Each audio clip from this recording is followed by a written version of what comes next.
All right, it's going to take a little bit, just so you know, from the chats on both Facebook and on oh, I can't go live on both. Wow. All right. There is a program I heard that you can do that. I can't remember what the name of it is, but Yeah, there is yeah, a yeah. program. I actually don't have it. All right, here we go. So I'm going to send this link on Facebook. You should do it via YouTube because Facebook is so strict or controlling. It's whether or not it even airs. Well, I've got like some subscribers on YouTube that are already seeing it. They're live, so we got one live. So there we go. All right, but I mean, the YouTube link is it. So live now. All right, we are live. Okay, so let me just start by saying hello and welcome, you guys. Honestly, the pleasure is mine that you guys have both decided to join. And for those of you just now joining, my name is James Ewing, and this is my little corner of the universe where I live and work and now desire to learn the truth. And so along the way, I have decided that I'm going to start bringing people in that are more educated than me about current events and historical events, and basically teach me along the way what's going on, because something feels wrong in the world. Something feels off. And this weekend, I found myself a little bit depressed, a little bit lonely, a little bit like, what the hell? Because you, Brian, and Tom are both friends of mine that live in Canada. You guys are in the midst of it. Brian, I saw you live streaming from the streets of Ottawa. And that whole situation with the Freedom Convoy, it was so encouraging to me as to positive change in the world. I was proud to call myself your friend, really proud. And I felt like you were going to make history. And I think you have, honestly. But on Friday, when that Emergency Authorization Act or Emergencies Act, whatever, got implemented, I sent Tom a message and said, dude, you might have to get the fuck out of Canada. I meant it. Like, it's crazy. So I really appreciate both of you for joining. Why don't we start with you, Tom? Tell us why you're wanting to, by the way, that's not your real name, obviously, but tell us why you're wanting to do this and you wanted to stay anonymous. Tell us your story a little bit. Oh, thanks, James. Yeah, and ultimately the reason I need to remain anonymous is cumulative of reasons. One of them is the Emergencies Act that you mentioned, which is actually where our government now has control, meaning that anything that could be said against them could be considered to be an act of terrorism or insurgence against our government, which means I could face liabilities, which include imprisonment or financial restrictions on my accounts. So I just want to go on and say and introduce myself a little bit to your audience. And I don't know who you all actually talk to, and the nature of it is that our American friends, our brothers and sisters that we share this great land, share the similar civil liberties that we had, and being a second generation, meaning that my grandparents immigrated to Canada, and considering myself a proud Canadian, I've enjoyed these liberties of freedom and the ability of gainful employment and opportunities beyond belief that allow me a lifestyle that most people would be jealous of. The nature of that kind of leads me to the perspective of sorry, I've got some notes and I'm kind of go back and forth, and I don't get to be able to talk on live often, but I want to share with my heart that our country is struggling right now, and that the struggle is real. There's a division between our country, between the government and its people. The people that want to have freedom and freedom of rights are being squashed by a government that actually continue to force mandates on us. And this Freedom Convoy offered us a lot of hope that would actually allow us the ideals that we could get back to a life of normal. And for those, including myself, that decided to vaccinate just because of our weak and our meek that may actually be more harmed by a potential virus than perhaps ourselves who are healthy, we decided to vaccinate. And travel was another big reason. Anyhow, so the nature of all of that is that I still have to remain anonymous, and ultimately is that should I say anything that may be held against this government, I would like to remain myself harmless and prosecution, as I would not be held in contempt without any due prejudices. So just to go on from there, James, that's who I am and why I'm standing and talking with you now. Anyhow, so you can go on from there. Yeah, now I want to show this map is on my screen here. Can you guys see that? Yes. Yeah, so this is important. Brian, you sent me this to sort of illustrate what's going on. This is a map of every donor that donated to, and this is on Ontario provinces only, like it's a 200-mile or something. There's a limit to it. This is every single person who donated, their IP address and their address, their physical location. This is scary. Is this it's more than that. It's more than that. If you dive into that and you pick one of those, pick any of them. Zoom right in. You got their last name, their name, their email address, their IP address, how much they donated, where they donated it to, their postal code. And if you zoom right in and you put on satellite view, you can literally zoom into their home. Oh, that's terrifying. So this is from, I believe this came out of the Gibson Go hack. Oh, it did. So just the fact that no government official is coming out and suggesting that this hack, that this is dangerous information, right? People want to say that they can, it's public information who donated to what. No, it's not, because it was hacked to release this information. And this alone, given the climate, under normal circumstances, if everyone had an ounce of maturity and our society could handle, rigorous debate in a respectful manner, something like this would be, it wouldn't be as concerning. But in this day and age, certainly in my case, people have tried to find out what my business is, review bomb me, just simply for waving a Canadian flag, let's just say. So if you know that your neighbor donated to the Freedom Combi, this is sort of the beginning of how persecution begins amongst the general population, not from the government, but persecution in your own communities, right? People now have to worry about people within their towns, knowing exactly where they live. It's pretty scary. It is. Frightening. Yeah. Well, as you were talking, Tom, I was like, okay, let me explain to folks why you're having to stay anonymous. It's terrifying. It's absolutely communist, like controlled tyranny.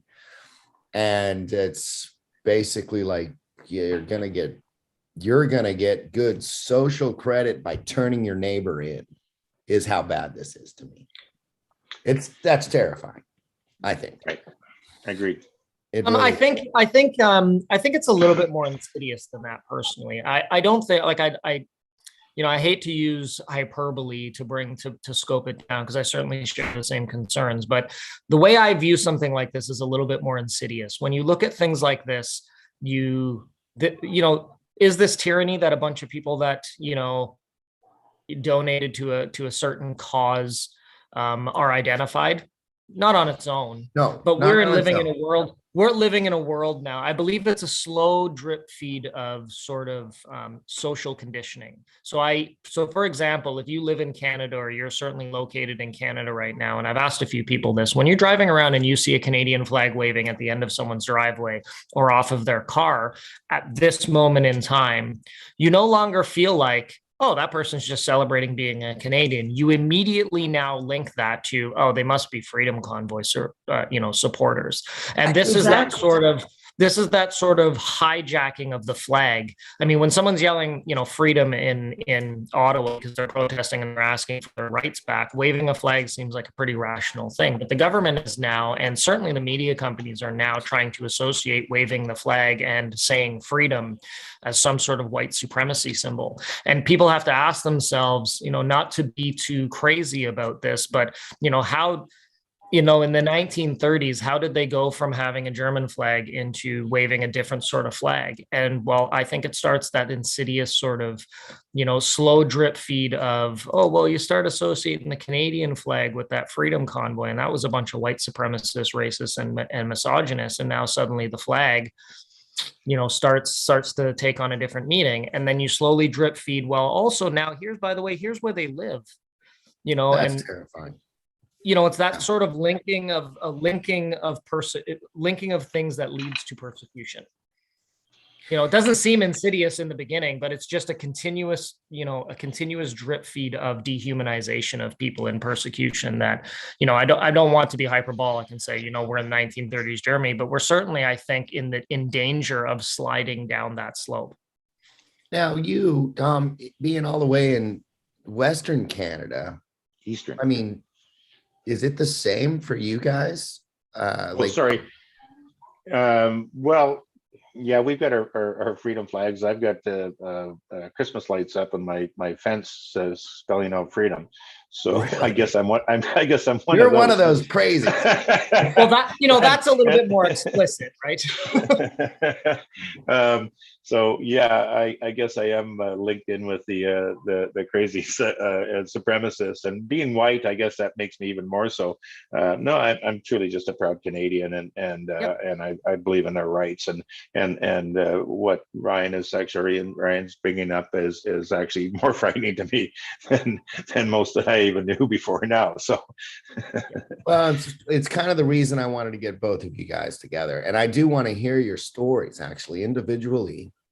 I'd like to hear what your experience as a Canadian as a proud Canadian has been since the Freedom Convoy started. And for those of you who don't know, I didn't have an inside track on what was going on until Brian invited me to this Facebook group. I don't know where it is now. Oh, here we go. And I'm like, oh wow, cool. And I learned so much of what was going on in near real time, right? From all of this. Now, as a result of the input that you've had, I to me personally, I, as an American, began to learn that Canada's government really, at a basic level, has more individual control over their provinces or states than I ever thought possible. In the United States, our states have their own little microcosm of control for regulations. The federal government can't overstep that much. So maybe tell me, Brian, you know, how did this start for you with the Freedom Convoy specifically? And have you always been political? I've certainly always been political. I've never attended a protest before, and one of the reasons I actually decided before February 14th, of course, to attend this protest in Ottawa was I had always been sort of skeptical of what was happening with media. So I will say, you know, everyone has attended this protest and has you know, bought into sort of this, you know, pride and proudness of being Canadian for different reasons. I certainly started going down because I was doing a bit of a thought experiment to say, you know, is what the media telling us the same as what we are seeing? And because it was so close to where I live, I said, okay, well, I'll take the drive and find out. It was also caused that I'm fully vaccinated, so it's not an anti-vax thing for me. It's more of an anti-mandate thing for me. I don't like people. I've always thought that there was a problem with people who say one thing and behave in a different way. So that is, people want to be, people want to be thought of as charitable and empathetic, and they instead of going to work at a soup kitchen and actually serving soup and helping the homeless and helping hungry people, they think, well, I'll just donate, and that'll make me feel good, instead of actually donating the time to go and do it. So I've always felt that way. So I thought, okay, well, I'm going to go down and I'm going to see, you know, is what we're saying or what we're seeing down there, what I'm going to experience. So now, how did you, when you learned about it, did you learn about it on the news, or did you learn about it from friends? Like how did you know I want to go see it for my own eyes? Certainly through YouTube, through Facebook. I thought the idea was there was something very attractive about a grassroots sort of blue collar movement to say, listen, these are the people that were let me preface this by saying there was a reason I wanted to support truckers, and I caught on to it. When the pandemic first hit, there was a lot of thank you to the nurses, the frontline workers, thank you to grocery store workers. And I always thought to myself at the time, because I was a big supporter of saying, let's, use the Emergencies Act, but use it in a way that supported our frontline workers and supported sort of the effort to combat COVID. Because at the time, we didn't know what it was. We were told it was going to wipe everyone out. It was this huge pandemic. We rushed back home from down south because it was they were blowing it up. So I had said, listen, people can talk about nurses, and I think it's fantastic, and hospitals doing it, but absolutely they're important. I'm not taking anything away from them, but they never ever included truckers. And I thought to myself, the nurses and the grocery store clerks, yeah, they're giving us food and they're going into work and fighting COVID, but nobody's talking about the frontline workers being our truckers. Because if something happens to those guys, they catch COVID and it kills them like everyone's telling us, nothing gets to the hospitals, nothing gets to the grocery stores. And so, you have frontline workers that everyone's celebrating, and yet the truckers are dying on the cross on the highways, and they're not doing anything. So I had said at the time, people weren't letting truckers in for bathrooms at stores because they were so scared. And I said, the government should step in, and at all the truck stops and all the pullouts on the Trans-Canada Highway, they should be putting in bathroom facilities. They should be putting in, PPE facilities and things like that. And nothing ever happened. But then the government was saying, that, truckers, our prime minister was saying how important truckers were. And I thought, okay, well, they get it. There must be something going on. So when they decided to do a convoy, I thought to myself, okay, well, they have been a very important cog in our supply chain. So I'm going to go down and see what their cause is. And I don't go to protests. So when I went down, had you ever been? I'd never been to a protest. Oh, wow. And this was your first one? Absolutely. Arguably the most important protest, in my opinion, since, well, maybe even bigger. Like, it might be the biggest, most impactful protest in the world when we look back at this in 10 years from now. Yeah, I think certainly in Canadian history. Yeah, this is incredible. So so you go down there. So I go down there, and I have to admit, my experience with what we were seeing down there was nothing short of, it was a little bit strange, because you're used to seeing, truckers, big burly guys, and, people that, sit in their trucks all the time. You go to a truck stop and you have this image of what a trucker is, and to see them hugging people, and to see them, you letting kids sit in their, in their truck and honk the horn. And, it was almost like people that you would not normally associate with in a normal life, where you see, a group of people and you thought, what, I don't dress like you. I don't speak like you. You're a bit rough around the edges, and you think, what, I'll go into the bar. I'll just go sit over on my table and do my thing. You just, you kind of have that feeling. There was none of that in Ottawa. In Ottawa, you actually were attracted to those people, and they actively invited you in. It was just a very, it's hard to believe when you describe it that way that it actually could happen. Now, if you don't buy into the protest, you're looking at that and seeing, it's just a bunch of smelly rigs. They're loud. There's, wood fires. People in the city maybe don't like wood fires. If you are if you're a blue collar worker, it's an environment that I think was very attractive. If you're in the city and you drink Starbucks and you're always, sitting on a couch with earphones in and you're playing on your computer, you might not ever, and you don't go camping, or you don't, associate with sort of blue collar people. I can see how it would put you off a little bit, but certainly to everyone down there, if those people came out of the coffee shops and came down there and associated with them, they were welcomed with open arms. That was my experience.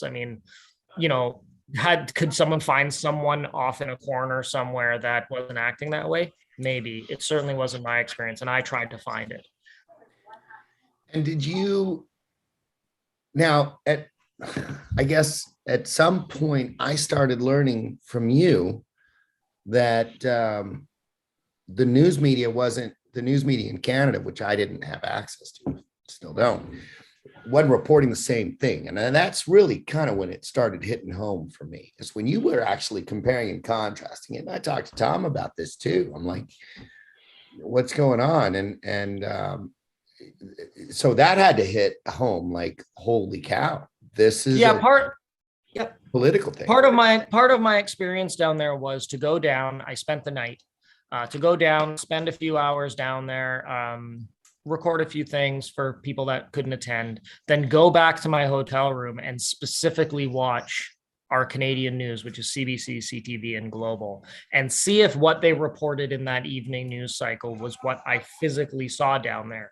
And it was, I mean, a polite way to put it was shocking. It's a shocking difference. And we had talked about this before the show, that it's actually opened my eyes a little bit to something like the BLM protests. So I am very much not as sort of organized. I tend to sort of rebel against organized things. So, for example, the idea of BLM and what they're asking for in systematic racism and eliminating racism, it's a great cause. I don't think it'd be hard pressed to find someone to argue against that. But anytime you have a group of people that sort of hijack's a tough word, but sort of take over that, they can skew it for their own means. And I always had that impression of BLM. And I always thought, I never attended because I didn't want to be involved in something like that. But then this came along and I said, you know what, I'm going to go have a look. And my experience now, having seen this, is I can't wait actually to attend that next BLM protest. Yeah, because I'm wondering if I don't believe what's happening, and we're going to get it, I'm sure, to what's happening in Canada in terms of the government. But I don't believe it's restricted to one party. I don't believe that this is a liberal government or liberal party or a Democrat or Republican issue. They both act. All parties seem to act in their own self-interest in the same way. So I'm now questioning whether what I'm being fed from political parties that I tend to associate with, whether they're telling me the truth, whether those media sources, when it's flipped, are telling me the truth. Because if it's what I'm witnessing down here with the truck convoy, then our side, let's just say, if you're on the right or you're on the left, whichever this activity is that's opposite you, I suspect that what's happening is media is telling us, doing the exact same thing in reverse with BLM. And I want to see that. I see burning cars. I see smashing windows. Are those isolated incidents? Maybe they are, but they're certainly, the media is certainly on the right side is blowing those up as, this is what this protest is all about, giant riots. Or are they just isolated incidents? Because we're seeing the same thing with the truckers convoy. And I think there's a lot going on, in terms of the Emergencies Act, in terms of, how far this goes and the implications of it. And my personal feeling, and what I like to focus on, is little pieces. And I think the biggest problem that we face as a society right now is media telling us, not giving us the facts. They're giving us opinions, and we've lost media telling us what is actually happening there, as opposed to picking out little pieces of things to spin their narrative. Because if we all are not operating from a standard set of facts, it's impossible for us to have a discussion around the fire. Not like this, where you're talking to someone that I don't hang out with all the time, but when you're sitting around with a group of friends and they invite a couple people you don't know, and you're trying to have a conversation, they're watching right-wing media and you're watching left-wing media, you are seeing the world from a completely different lens. And so, when they're telling you, hey, my protest is about getting rid of racism, and they go down to their protest at BLM and they see people, Martin Luther King speeches and Malcolm X and fighting racism, that's what they're seeing. But we're being shown all the burning cars and the smashing windows and Antifa, chasing people down and beating them up. Is that the true thing? Because now, they're wondering, how can you not get behind an anti-racism message? Well, I can't get behind it because all I see is you guys rioting and destroying stuff. No, that's but true. I should be getting behind them. And they're seeing from the other side, when I'm talking about peace and love at the Freedom Convoy, they're seeing a media telling them on the left, oh, it's all swastikas and Confederate flags and hate and people chasing people around and harassing them. And it's impossible at that point for us to have a conversation about mandates, let's say, right? Well, yeah. And I mean, I actually, you talked about this earlier today. Don. So this is where the lady gets trampled by a horse. I don't know if you've seen this, but it turns out that the lady was an Indian, native. First Nation. She was full blood Mohawk. Yeah. This lady right here, right? So I understand the police report from this, James, was that a bicycle was pushed in front of the horse, and the service animal may have been hurt. Oh gosh. Well, they did retract it when they were called out. So they put up a Twitter image of an overhead view of this where it showed the woman lying on the ground. I might have it. I'll have a look here. Lying on the ground. Well, obviously, just because a video came out on it, right? So it had not. Well, that's exactly it. So they retracted it and said, at first they said, well, it was photoshopped. And then they came out and said, well, she shouldn't have been there, right? She was given warnings to leave. You know, here she's in a scooter amongst thousands of people. How did she leave? Well, you know, Tommy, you and I talked about this. So the interesting thing about this is, you know, when you go on, again, when we talk about media and we talk about sort of, and when I say media, now I'm going to get into a little bit of the social media, because I believe social media is one of the worst things to happen to our society in a long time. I think you're probably right there. Yeah, if you don't handle it appropriately and you don't understand what it is, they can very much warp your thinking because you get into this bubble.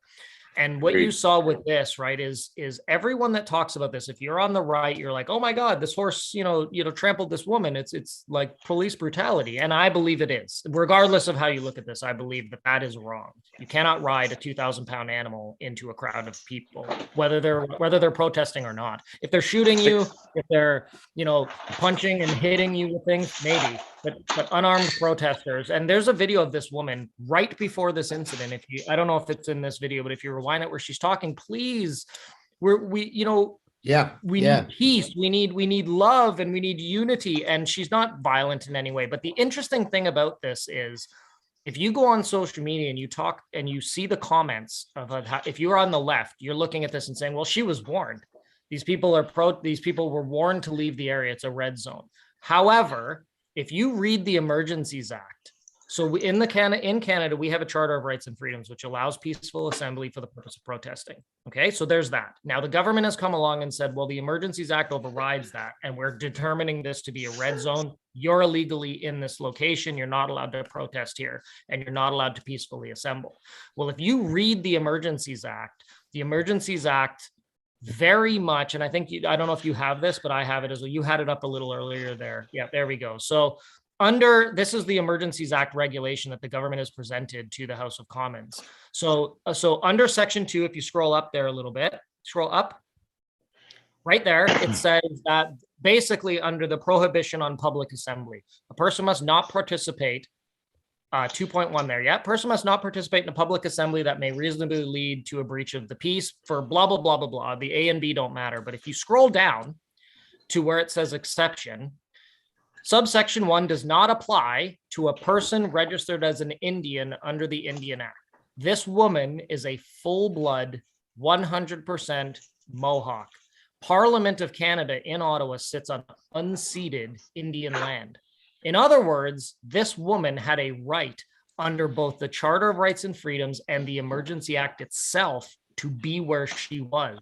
Now, people can argue, well, she was in a crowd of people. What do you expect these police to sort of, ask everyone, are you an Indian? Well, if you go back to the G20 summit in 2010 in the city of Toronto, there were huge riots. 1,000 people were arrested. It was there was huge issues, and I'll actually want to get into some details because I think it has a really big impact on why the government has taken the position they have in Ottawa.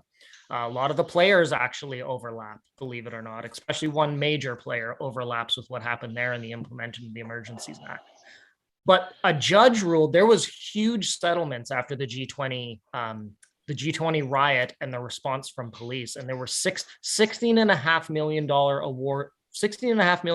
awarded to protesters who had their rights violated by police.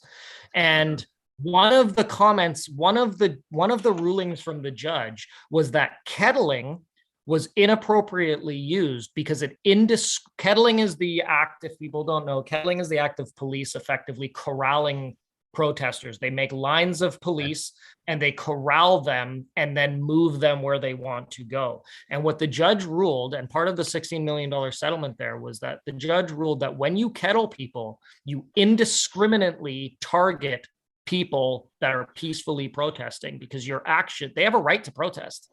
The ones that are breaking the law don't have a right to protest. And so in 2010, they didn't use the Emergencies Act, and the judge clamped down on them and said, because you kettled people, you violated people's rights to peaceful assembly and protest, we're going to award, I think there was a whole 400, I think, something like that, protesters got awarded somewhere between $7,500 and $24,000 because of kettling. Well, that's exactly what they did in Ottawa, and it resulted in this native Indigenous person having her rights violated by any measure of the law, both the Charter of Rights and Freedoms and their own Emergencies Act. And that is exactly why they shouldn't have taken the action that they took. They invoked the Emergencies Act in order to remove the trucks. Well, the trucks were gone. They had all the trucks removed. So why are you kettling people, and why are you getting rid of peaceful protesters in the red zone? You know, and I believe what happened was Bill Blair, who's our Minister of Emergency Preparedness, he happens to be a cabinet minister under Justin Trudeau. He was the police chief in Toronto during the 2010 G20 summit. And that police department was harshly criticized for their reaction to the G20 protests and the G20 protesters. And so I believe what ended up happening was, because of his experience after the G20 summit, he actually was a driving force between Justin Trudeau implementing the Emergencies Act, because I believe it made him basically say, well, man, we were caught unprepared in Toronto in the G20. Now we're caught unprepared again in Ottawa.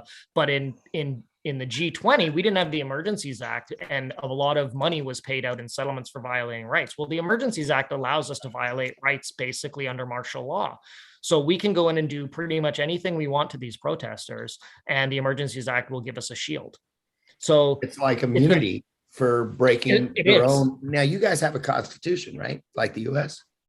It's called the Charter of Rights and Freedoms. Sorry, Tom, jump in at any time you want. Yeah, actually, let me toss it to you, Tom, because you said something about this Emergencies Act and how you were following it. I want you to start with how you were following what was going on I think you were in Mexico on vacation, and you were able to see what was going on, and then you got back to Canada and you couldn't see it. Is that right? And then take me through the Emergency Act and what you said Trudeau did.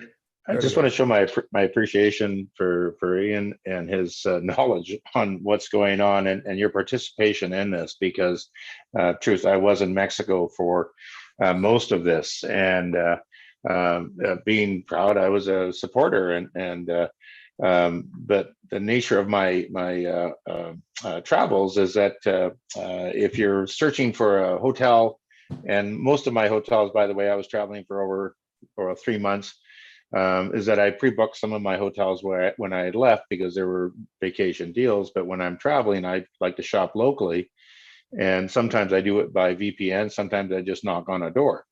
And so it allows me the freedom of experience and travel and adventure.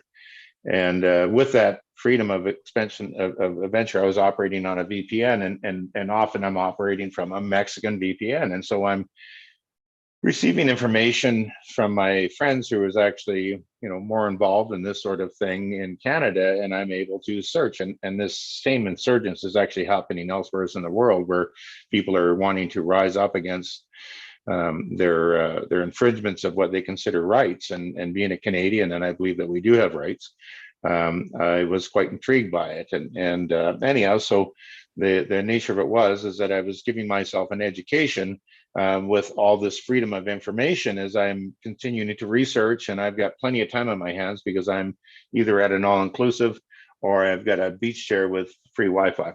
So anyhow, nature. So you're catching up a lot. All right. Well, I got time on my hands, right? And working on my tent, right? So as long as there's a beer in my cup holder, I'm okay. And anyhow, so most of all this happened by the time I returned, and being that I returned earlier than I wanted to. I still wanted to come back and support my convoy, and I was actually going to be in Ottawa this last weekend, but life gets in its way, and I'm kind of glad I didn't get chased away and only to get there. Would have been great to be a part of that party. Anyhow, the nature of the experience that I had was that the VPN outlawed me a lot of information that I wasn't ever privy to, and this is a Mexican VPN. And I could source from America as well, or wherever I was. And returning home, by the way, I was a donator of the initial campaign for the Convoy 22, which was the GoFundMe account, and I used that with my American credit card. And anyhow, so the card worked fine for me while I was traveling. When I returned home in Canada, the card was frozen, and I wasn't sure why. I had actually pre-charged the card, and there was plenty of money on it, and I figured I would just use it because it gives me points rewards that I could use later in time for travel and otherwise. And so when I called the agency, they actually, it was just, by the way, Capital One. They called the agency. They said that they needed more information on me, and they asked me some questions, and one of them was that they wanted to know my income. And I've been semi-retired and living a pretty good lifestyle for a while, and I figured it was none of their business because it's been a card that I've had for umpteen years, and I basically told them that if he didn't reinstate my card, I'd ask my money back. I'd never use them again because that's the privilege I have with credit ratings that I enjoy. And a few days later, the card's still not active. I call back with a more calmer tone, and I say, okay, well, what would you like to know? And so I've got full disclosure in mind, simply thinking that, well, I've got money left on this card. And the guy clearly stated to me, he said, under the Terrorism Act of Canada, we need to know your physical address. And up till now, they had only known where I live, which is a post office box. And I thought, well, that was weird. So I give them a fake address, and we carried on, and my card's been reactivated. But that's kind of the sense of censorship that we actually see. And the other thing that I'd like to mention, James, is that the censorship that we that we're talking about is not just in Facebook and mainstream media, is that what actually gets reported, right? And it's scary because now I'm back in Canada. I try to use that same VPN to search those sites that I had found information on, including stuff about America and what's going on in Ukraine right now. I can't find anything. That's that right there. Yeah, that's terrible. Yeah. Like, holy cow, are you in China? You're in Canada.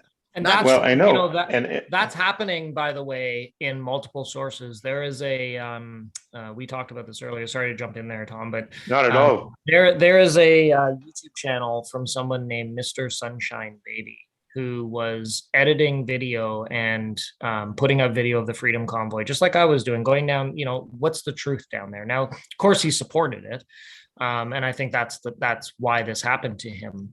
But, yesterday he put out a video where the police under the Emergencies Act had called him, and he recorded the phone conversation with another camera so you could hear them talking to him. And they basically told him, I'm going to paraphrase it because the video has been taken down now, so you can't actually play it for you and your viewers. But what they said was basically, take your videos down or we're going to freeze your assets. And so he made a video and said, listen, I'm not going to do it. And that was pretty much that. Last night at about 12:30, 1 o'clock in the morning, I was watching a 1 hour long video, and about halfway through that video, it just went dead. And I was like, oh, that's weird. And I tried to restart it and it said this video is unavailable. And so it didn't say taken down by the uploader. It said it was unavailable. And when you went back through he had hundreds of videos. And when you went back through his YouTube channel, all of the videos were gone. So I don't know if he just acquiesced. It's a lot of pressure and a lot of weight from the government to freeze your assets without charge, without due process, without anything. Why Tom is, being represented by 3 letters instead of his face. This is Canada. What's going on here, right? But yeah, he wasn't even at the protest. He wasn't even there. He didn't have a truck. He was just a guy putting out videos. That's precisely my point. And sorry, James, I didn't get to finish, but you brought like such a valid point to it, is that here I am Canadian, thinking that I had the entire freedoms that I could say and do. It allowed me opportunities to travel the world, thinking that I could actually do what I like to do because I'm a Canadian. But here in my own country, I'm afraid to say anything against what may be considered racist, may be considered an insurgent to my government, and yeah, I'm not a Trudeau supporter. I wasn't going to mention his name, but the nature of it is that whatever government we had, we were tolerant of them because we knew there was always another election coming, but we don't know if there is or not because it seems that there's so much control. James, just to follow up, because this act, what they call the Emergency Act, was actually renamed in the 80s by his predecessor father. It was actually initially implemented in the initial Charter of Rights, and Ian can maybe help me out with all the actual legalities because he seems to be the more of the informative on this. But this is actually the War Measures Act, and it was renamed. Oh, Brian, you were telling me about that. That's so right. It was just renamed to give it a pretty coat, to give the government. It was more renamed, power. and it was toned down a little bit after that. If you want to have I can give you a little bit of history of where that comes, but it was toned down into what is now the Emergencies Act, and it's kind of interesting how that happened. But yeah, it's slightly toned down. Yeah, Tom, but tone it down or not. But essentially, as it comes down, is that it gives the government supreme power, meaning 100%. Yeah. Absolutely. So the supreme power is that anything that they deem that could be insurgent towards them, right? They could actually arrest you. They can actually seize your accounts. They can actually take away your vehicles, take away, your insurance, whatever. Anyhow, so the nature of it is that this isn't the country that I know and love and am proud of. This is actually a country that I'm actually quite ashamed of. The fact that we don't have enough opposition. I mentioned earlier that the voting rights aren't fair in Canada. We don't have equal representation in our provinces, as most of our population is in Eastern Canada, and that's where most of the money goes because that's where they know the votes are. And so the rest of the provinces starve while the votes go down there. So and they're easily trainable apparently. Yeah, so I mean, to give your U.S. viewers, and I have a lot of U.S. friends that ask a lot of these questions. So, previously the War Measures Act, this act, the Emergencies Act, just consider them sort of synonymous for the moment. It had only been implemented 3 times in the history of Canada, both world wars, and what we called the Flq Crisis in the 80s. And it was actually Justin Trudeau's father, Pierre Trudeau, the last person to implement it under the War Measures Act. And to put this in context, when it was implemented, the FLQ had stolen, I think it was something like 100 pounds of dynamite. They had set off 200 pipe bombs. They were Quebec separatists, effectively. They had set off 200 pipe bombs. They had kidnapped and killed, they claim by accident, but it doesn't matter. They had kidnapped and killed the deputy premier, which is basically the deputy governor. I don't know what their name is in the United States of Quebec. Killed him. And I believe they had kidnapped the son of a foreign ambassador. Pierre Trudeau, Justin Trudeau's father, invoked the War Measures Act and dealt with them with military action. And it was so controversial at the time, even under those conditions, that there was an outrage about invoking that act. And it still is, by the way. Sorry? It's a black mark on Canadian history. 100%. So really, because it sounds to me like in that particular moment, what you just described, that act was appropriate. It might have been a useful use of it, but the point I don't agree. If our police forces can't actually deal with that sort of thing, we don't have the right place. You just need to increase that, right?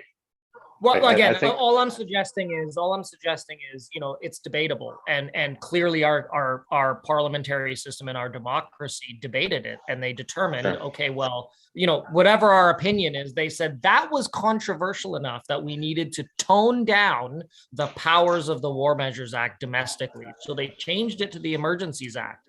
We are talking about trucks blocking lanes in our capital to protest mandates. There are bouncy castles. There are wood fires. It's minus 20 outside.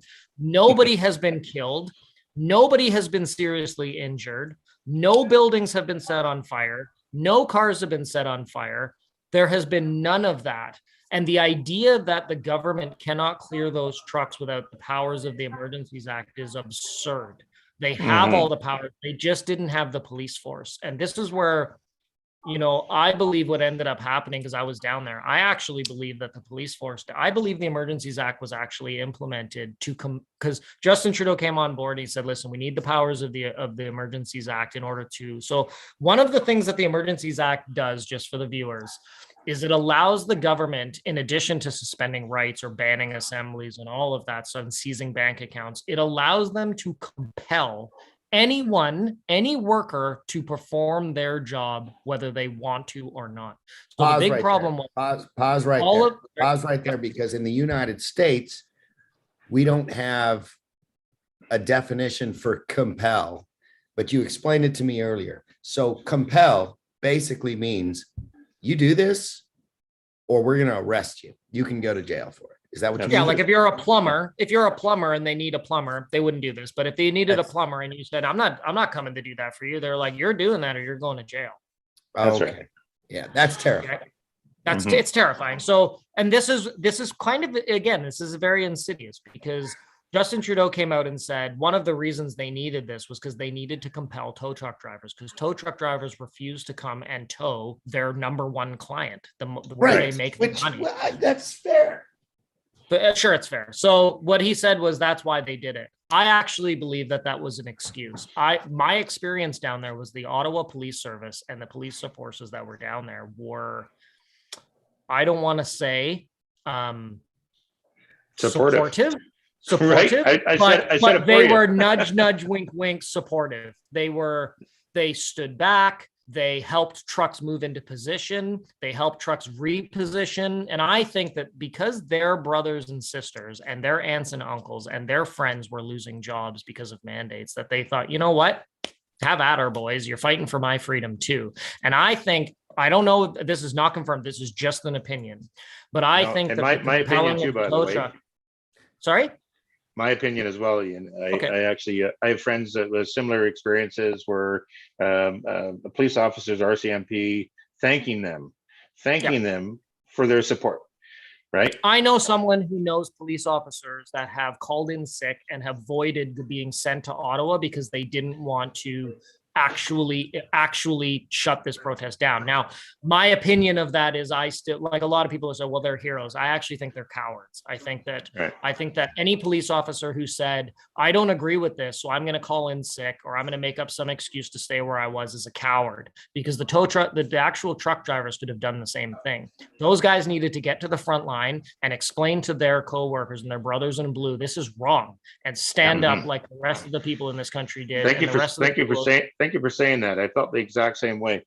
Yeah. I understand this is a very, very difficult decision for people to make. That's their livelihood. Sure. That's how they pay their bills. But I know people who have lost their job for refusing to be vaccinated. Let's just say they have not just refusing because they're tinfoil hat people, but they have legitimate reasons. Indigenous people, for example, were handed small blankets. I have friends that are this way. They've been handed blankets with smallpox by the white man in history to try and wipe out Indigenous people. So when you have an Indigenous person who is a bit skeptical about the white man coming and saying, hey, put this in your body, it'll save you, I actually get that argument from them. And I think that's a valid, like, we have to be very careful when we blanket statement and say, it doesn't matter whether you believe it or not, do it. That's a valid reason. Oh, no, I'm not denying it. And it really all boils down to human rights. And I don't want to get you sidetracked, but I want to ask you an opinion. And just as a Canadian brother, as you are, the recent vote in confidence of this Emergencies Act as proposed, the vote count was pretty close. But obviously the NDP had actually sided with the Liberals. And as Trudeau had proposed, and I'm not sure if you're aware, but Trudeau had proposed that if the vote was counted down, that he would resign, and that's not exactly. It's not exactly what he did was he said was, so in the American viewers probably won't understand this, and I want to get to, I mean, James, you tell me when to stop in terms of explaining the differences between the US and the Canadian system. But basically what Justin Trudeau, we have what's called a confidence vote in Canada in the House of Parliament. And basically what that means is that, we don't vote for president. Just to preface this, everybody that's watching, this is really important because in the US, we have a 4-year cycle for elections. We've got midterms coming up this year. It's different in Canada.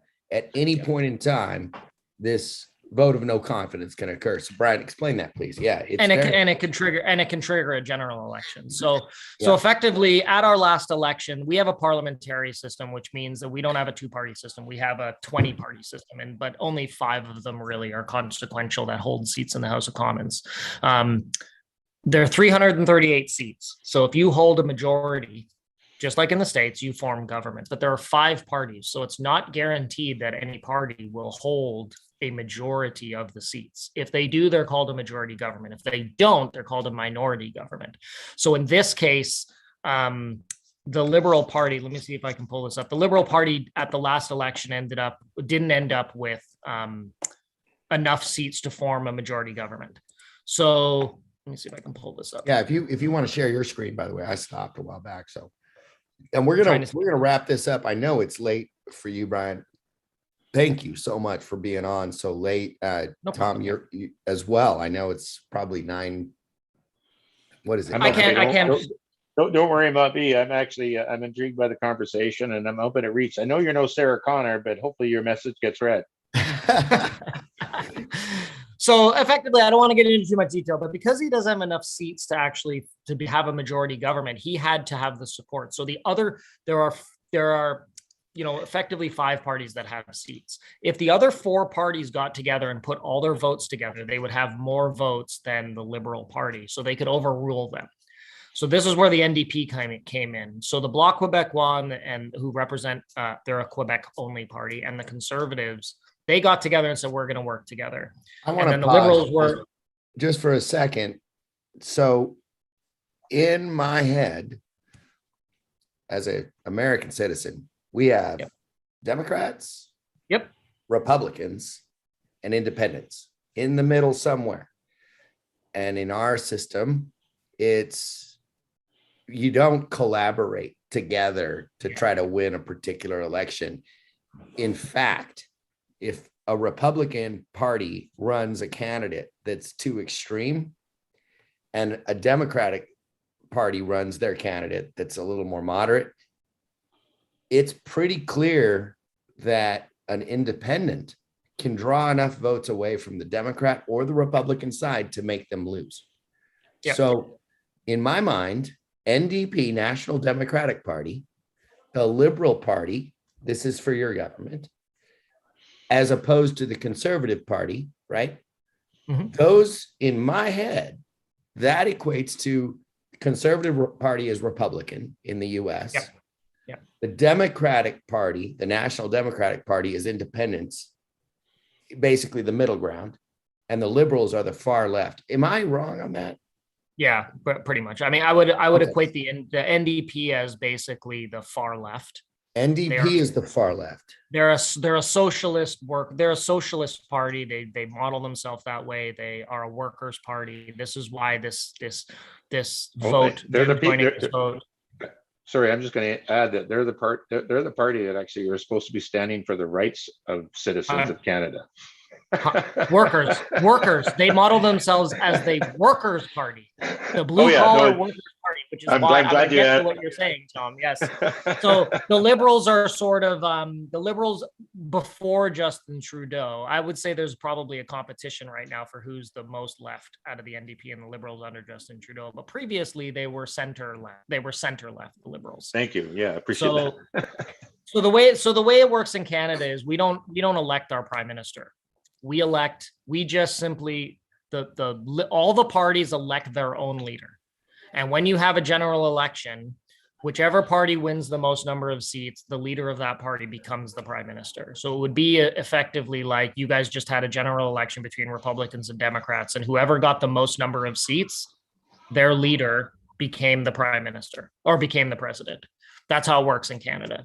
And it's very clear when you have a majority of seats, when you have, half of 338 plus one, then it's very clear that you're a majority government. Nobody can stop you. You guys can just vote however you want and pass anything you want. But in this case, they didn't have that. They only had 151 seats.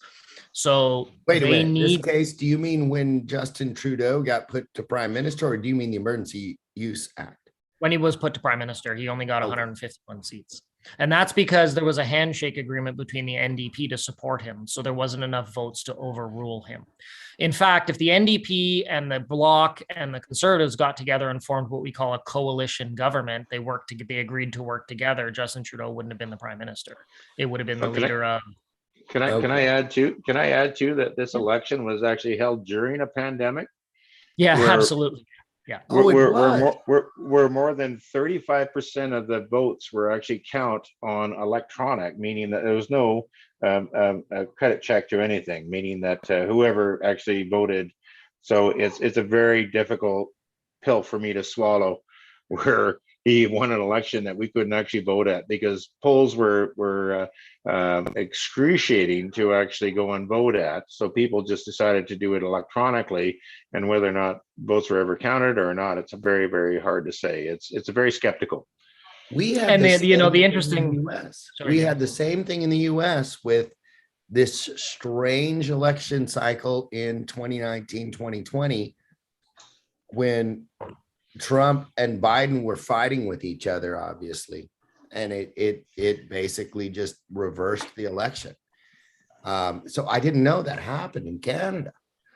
Well, he forced the election because he knew he wouldn't win, because he knew shit was going downhill. And that's essentially, as this pandemic unfolded, he knew that shit was going downhill, and he thought we'd force an election, and that way he knew he would win. He had all the counts he needed, and kind of forced us on it. And he was hoping for a majority government, and he was for sure, and he didn't win it then, and he certainly wouldn't win it now. And the interesting thing is, he's come out and said, the truckers are asking for mandates to be revoked, and he says, well, we just had an election. He actually said this last week. We just had election, and this was decided. Our party ran on the fact that we were keeping mandates. We were, and so, but what's interesting is that, and I believe a lot of you, correct me if I'm wrong, James, so I'm not from the US. I spent a lot of time in the US, but I'm not from there. But certainly in Canada, the province I live in Ontario, the way COVID used to be calculated was that if you went, this is the same in the United States. If you went to, this will be not shocking to anyone. If you were in the hospital, it didn't matter whether you were in the hospital for or with COVID. You just were counted as someone who had COVID. They have now changed those numbers and changed the way that's calculated in Ontario. And I'm sure, and I'm positive in several states, that they are now separating whether you're in the hospital because of COVID or with COVID. And there's a distinction. So I say to Justin Trudeau when he says, I have a mandate. Well, why don't we go back and change all the numbers from that year, because we were using faulty information, because now were you with or for? Go back and change the database, and let's see if people would have voted the same, because you're claiming a mandate on an election where people were using different science. Now we're saying it didn't matter. Now it's saying it is important for us to know whether you were in the hospital, you died in a car accident and just happened to have COVID, so you died from COVID. We're separating that now. That is not a thing anymore. The science, we know more now. The science has changed. The mathematics has changed. And my argument is, let's go back and redo all the numbers right from the beginning of the pandemic and see if 30,000 people in Canada or 1 million people in the States died from COVID or died with COVID. And the election was based, and his mandate was based on that old data. Oh yeah, no, and I'm just going to interrupt, because I know we can get into this and this number crunch and things like that, but the nature of it is that the science of it is actually coming out in the rest of the world, and it's very even apparent. Even our prime minister, who is triple vaxxed now, apparently got COVID. So COVID is actually going to be imminent, and the rest of the science of the world is actually showing us that you're undoubtedly going to get it. And if you have weakened immunity, chances are it's going to kill you. And it's just going to be something we have to live with. And so with other countries that are free thinking, like Denmark, who are offering saying, well, we are COVID free, we're just going to deal with it, right? And I think that's no, they're not saying they're COVID free. They're they're saying not COVID free. we're mandate free. We're not going to try to control this. And I think that's kind pandemic. of I think it's kind of the nature, and I think this is where it really boils down to, James. And part of the reason I jumped on this convoy thing, and I would just want to state that, is that the people that I know that actually are anti-vaxxers, and the people that I know and hold true to my heart are friends and loved ones where they choose not to, have been isolated. And meaning that not just from events and restaurants and travel, it's actually from friends, family, and where there's social situations where they're not invited. And it's happened too often, even within my own family, and I struggle with that because it's happened to me. I was not invited to two separate events. One was a wedding. I wasn't invited because they knew my stance. It was strange. Well, my point, and that's why I stand with this, and so if we're going to be scientists and we're all going to follow the science, well, look else what's happening in the world, and you can't look in Canada because guess what? My VPN restricts me from that, because I can't get that information that I got when I was in Mexico. And just partially, let me pause you for a minute, Tom. So what you were saying though at the beginning, I think people need to hear that. You're saying that the divisiveness that the health pandemic response is causing it's this whole like, all right, some people don't get vaccinated, they can't participate in society basically. But what you're saying ultimately is that you're opposed to it, even though you are vaccinated yourself. Did I hear that? That's right? correct. That's correct. Okay. So is it's not that you're opposed to the science of the vaccine, obviously, then you took it. For me, it was to protect the people in my bubble. And I have 70+-year-old friends. I'm not a young man, and for me to worry or to pass something to them that I could have prevented, I would want to make sure that they are safe. But the nature of it is there is freedom and freedom of choice, and the freedom of choice is that people that I know have been disciplined and dismissed from jobs of future jobs they've invested in, jobs they've created longevity and pensions and things like that they're being fired from. And to me, that's disgusting. That we can't actually choose for our own bodies what we want best for it. And obviously, I don't think this virus is that serious, right? I think so. We're about out of time, but I'm going to tell you guys how we're going to close this. We're about out of time, but how we're going to close this is the following. First, I'm going to give my closing basically argument. It's not an argument to you guys, but it's my thoughts on what this is about. And then I want you guys to be thinking about what you'll say to the audience as you're closing, and then we'll wrap this up. By the way, thank you again for sharing your knowledge and your guts to come online and talk about this in these tumultuous times. My final thoughts are this before we wrap up. I think that this discussion, along with what has happened since Friday, and honestly, over the last few months for me, is that this is not about health. It's not about a pandemic. It is actually about control. And I think that there's something deeper. If you go down the rabbit hole, you'll find it. And it's dark. Again, like I opened this whole thing with, you're probably psychologically better off in the short term with just sticking your head in the sand and don't just stay ignorant, because you can't unlearn this stuff.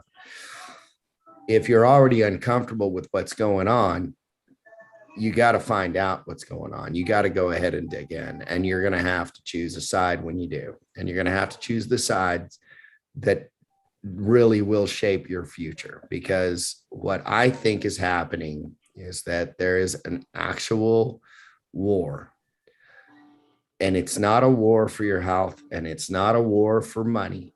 I'll throw that part of it. If you define money as control, yeah, money's part of it, but it's a war for your mind. I think, I really believe that this is a war that is going on to try to take you from the level of a servant slash peasant and keep you there under that level of control to where we tell you what to think and why, and then you just follow like a sheep would herd, or a sheep would be herded by a shepherd. And I think that they are losing that war because of things like this. This type of meeting is so important because what it is it's an example that there, 5 people are on right now watching this. That's kind of cool. It's not that many, but there's way more than just this episode going on. And there's way more people than just us talking. And we've been on for an hour and 15 minutes or whatever it is. There's still 5 people hanging in with us and a few chats, which is cool. But watch what happens when this becomes a replacement for watching CBC, I think it's called, or whatever it is. And in the US, we have that happening all the time. CNN is dropping in viewership, and Joe Rogan is exploding up. Now that's just fascinating in and of itself, because his average episode is at least an hour and a half to 2 hours long, and it's just people hanging around talking while he smokes weed or drinks a beer. Like, that's incredible. But that's where we're at. We did not have, and this is where I appreciate your thoughts on how social media can be very toxic. I do agree with you in that it can be toxic, but I think that we are at a point in history that the shift requires the ability for voices like ours to be heard in real time. So I would encourage every single person out there to follow up, and I'll put some links at the bottom of this video that I recommend you watch. Some of them are conspiratorial, yes. But if you really feel at the end of this episode that these restrictions and that the Emergencies Act was passed because of your health, then just click off and go look at TikTok videos. If you think, oh, no, this wasn't about my health and I want to learn more, then I'll put the links at the bottom and you can dive down the rabbit hole with me. I am not a conspiracy theorist at all, and I used to be a staunch libertarian. And I have come to the conclusion that there is something bigger going on, and that's what's causing this conflict and division in the world and in my own family and in my own circle of friends. And it sucks. It sucks. So anyway, all right. So there's mine. Dom, you want to go first? Sure. I just want to express my appreciation for both you, James, my Christian brother, as well as Ian joining from the Eastern Central Canada. The one thing I think that I'd like to say, if anybody would like to pay attention, is that what's happening in Canada right now is undoubtedly going to happen very closely to home to you, and there's a convoy actually starting there, and I think that there's going to be a freedom march there as well, and so be it. Like, I think that this is just kind of the opening grounds. If there's 3 or 5 viewers, I don't care. The nature of it is the word has to get out. And I'm not, by the way, a conspiracist. I believe in the betterness of goodness of men and women, and never actually held harm towards anybody.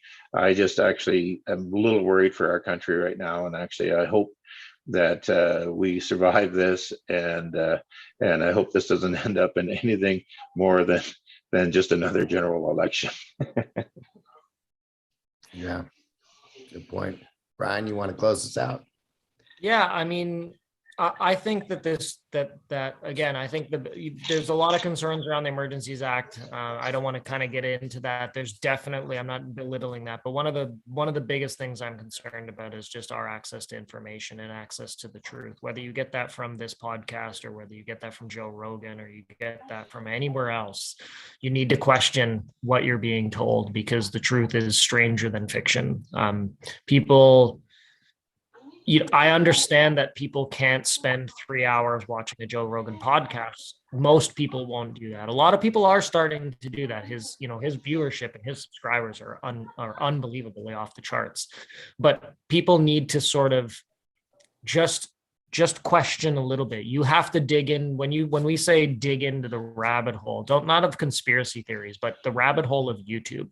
A lot of the live streamers, the truck convoy in Ottawa had 24/7 live stream. It's probably one of the most documented protests that's happened. There was a set of YouTube streamers. There's a set of YouTube streamers that were just 24 hours a day filming, but you have to search for them on YouTube. And you don't have to watch the full 3 hour, them walking around with the camera, Ottawalks, Zot, Zoke, Viva Frey.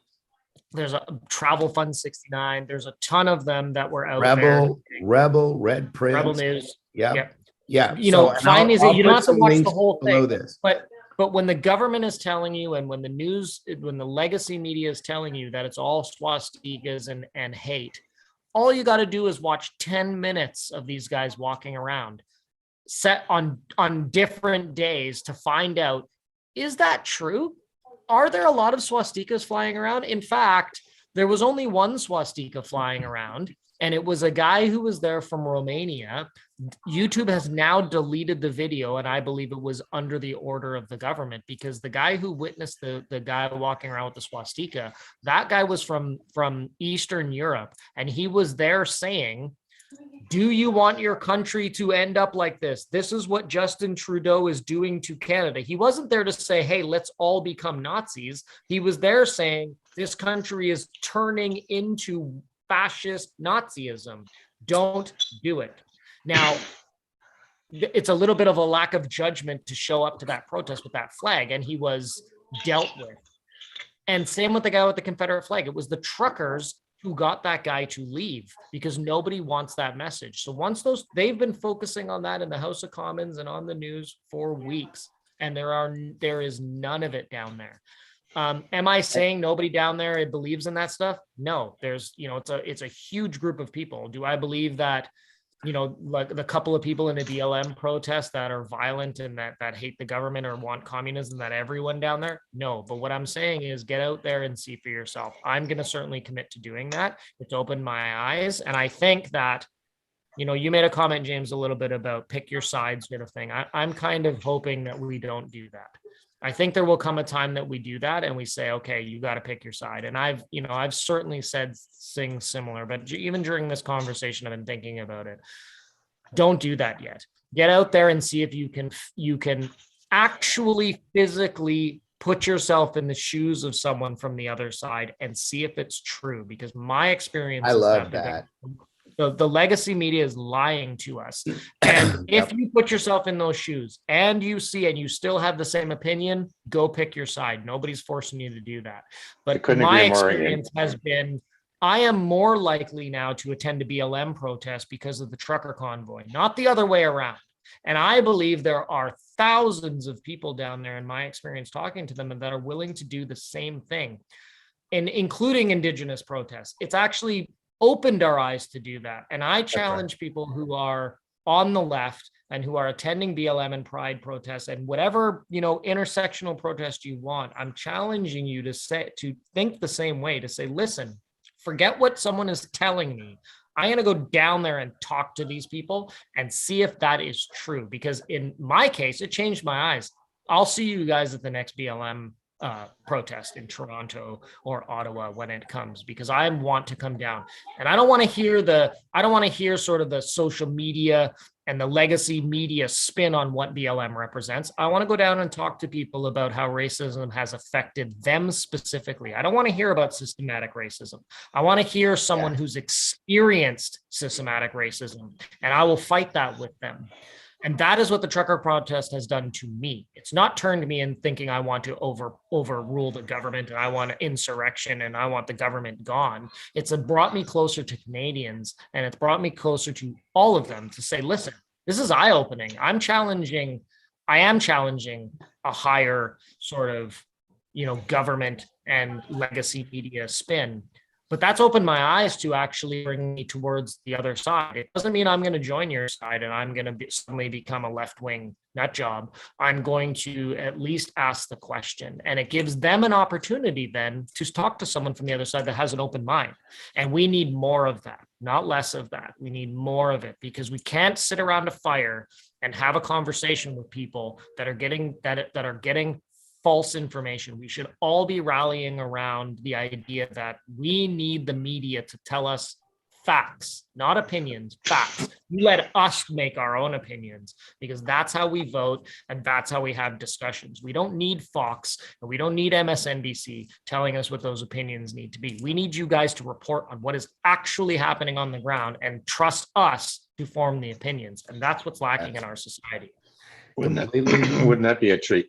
Yeah, I mean, it used to be that news was news instead of propaganda.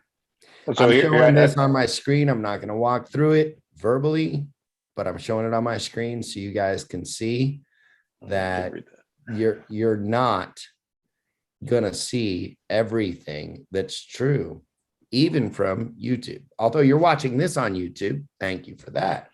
But you're not going to see everything, because even my own channel, I've got 2 strikes for medical misinformation for interviewing a doctor who was on the front lines. I just got the warning. He proposed using a certain drug that I will not mention as treatment for COVID-19. I can't even talk about it right now because I don't want to get struck, and I want others to see this video. But what you need to know is that because I interviewed that doctor, I got a strike on my channel. Right. And so there's a layer of control that, if you weren't aware, it's going to land in your lap. And that means that they only want you to see what they want you to see. That's what Brian was talking about. And right. Well, appreciate that. So, and Brian, Ian, sorry, you actually some great points. And James, I'm just going to say that Joe Rogan should interview Ian. I think he would actually have a great voice for Canada, and he probably needs to see this video. And I want to just appreciate you both and say thank you very much. I'm going to leave because my beautiful wife's sitting on the couch and she's half naked, so I'm out of here. Are you married now? No, she's my common law wife, but I love her.